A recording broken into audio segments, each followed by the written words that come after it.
tangu tumpoteze baba imekuwa ni vigumu sana kwangu, hata nikijaribu kuongea naona maneno haingii.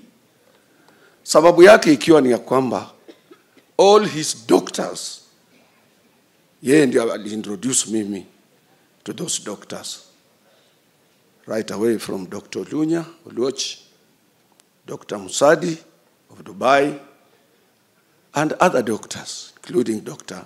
Martin Wanyoike of Nairobi Hospital. Yeye ndiye aliintroduce mimi.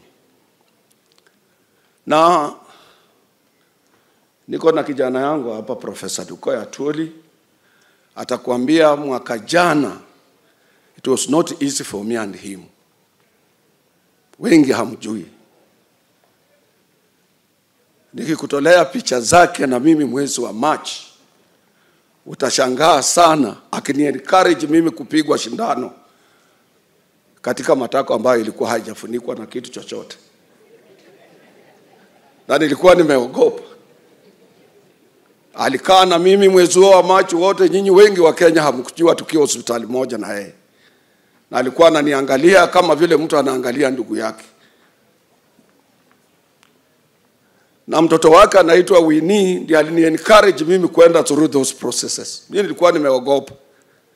Napeana flimsy excuses, naambia daktari, Labor Day is just around, I have a lot of engagements, I will be going to Geneva in June, so I think I will think about surgery when I have come back. Wina akaniambia, Ango, hii ni kitu ya wiki mbili, you will be all right. And indeed, after 2 weeks, I was all right.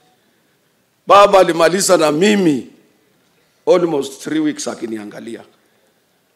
Ni vigumu sana ukipoteza mtu kama huyu, saa ingine huwezi kuwa na maneno ya kusema.